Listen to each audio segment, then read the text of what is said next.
We're going to divide leadership up into two parts, the qualities of a leader and the skills of a leader. And the way I want you to look at it is over here on this side, these are the intangible qualities of a leader that you can take on to develop for yourself. And over here, these are the tangible skills of a leader that you can learn to perfect over time with practice. And so if we divide leadership up into an intangible side and a tangible side, a set of qualities and a set of skills, well, now you have something to work with. Now you have something you can focus on. Very good. Okay, sounds interesting, but what are these two sides? And so I like to call this side the spirit of leadership. The spirit of leadership, the intangible qualities of a leader. And I like to call this side the mechanics of leadership, the tangible skills of a leader. And so as I develop this, right, especially in a live lecture, the way I develop this is I ask people, and I'm asking you, to tell me, well, what are the qualities of a leader on the intangible side, on the spirit side? And people come up with a lot of different things, but these four in particular seem to be the most popular or the most, sort of, I guess, at the ready, right, that we think of. And that's interesting. There could be many more than this, but what I want to draw your attention to is that at the end of the day, there is one primary quality that a leader brings to the table, and that quality is going to go right here in this box, represented by one word. That one word is what has people want to follow you. Because if people don't want to follow you, you can't be a leader. Or you can say you're a leader, but you're not a leader unless people want to follow you. Makes sense, yeah? Of course. So this one quality is what you must have for people to want to follow you. It's the first part of the foundation of leadership. Okay, very good. But over here, people want to follow you, but how do they know how to follow you? And so we look at the mechanics of leadership, and I ask people, and I'm asking you, what are the different skills that a leader must have in order to be effective? And so people usually come up with four major points that, again, seem to be the most popular or the most, memorable.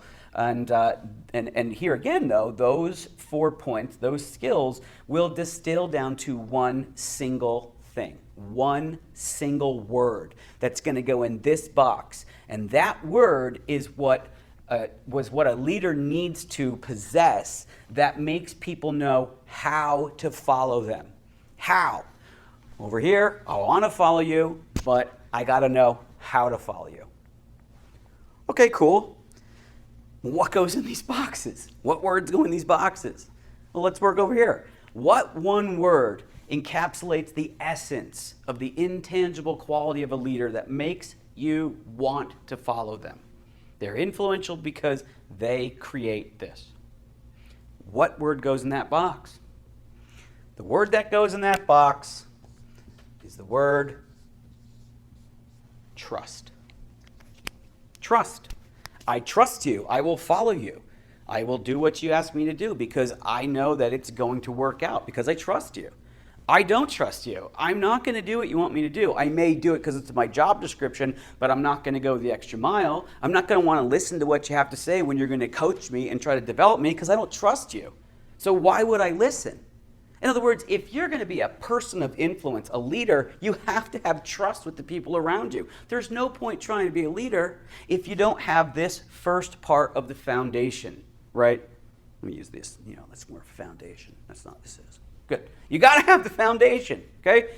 Now, people want to follow you. Very good, but how do they know how to follow you? How do they know what to do?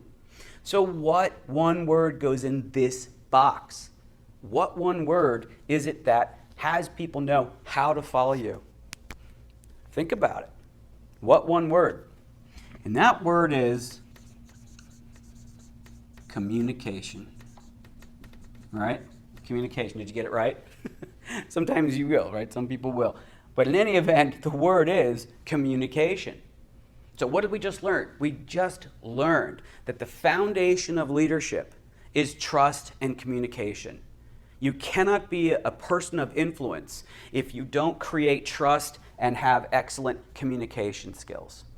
So before you even try to do anything more advanced, you have to check yourself and ask yourself, do people trust me? Do I communicate effectively? Because if you don't, that's the place to start becoming a better leader. Fair. But here's something even more interesting, at least to me, and I think you'll agree with me. Here's something even more interesting. Okay? What is it that we have in our lives that is wholly dependent on trust and communication? The quality of this thing that I'm about to talk about is dependent on trust and communication. We all have this. Okay? We have this with a parent, a child, a friend, a relative, a coworker. It could be any person that you are connected with. You have this. What is it? What is it that we have that if we have trust and communication, this thing is strong, and if we don't have good trust and communication, this thing is weak or falling apart? What is it? You know what I'm going to say. It is relationships. Relationships. Relationships depend on trust and communication. If you don't have trust and communication, relationship falls apart. Okay, fair. That's the next thing we learned. But that's not the final part of the puzzle here. What's next? Well, I want you to understand that what leadership is a relationship between three things. It's a relationship between three things. The leader, the follower, and the situation. The leader, the follower, and the situation. That's what leadership is. This is my explosion of your power as a leader. I could work on that a little bit. But you get the point. Leadership is a relationship between the leader, the follower, and the situation. So for you to be effective at being a leader, you need to look at what is the quality of my relationship with this person or this group. And how do you know what the quality of your relationship is with this person or this group? You have to look at what is the level of trust you've created as a person of influence, as a leader. What is the quality of communication you've created as a person of influence, as a leader? And those 2 points are the place we start if you want to begin to be more effective at being a leader.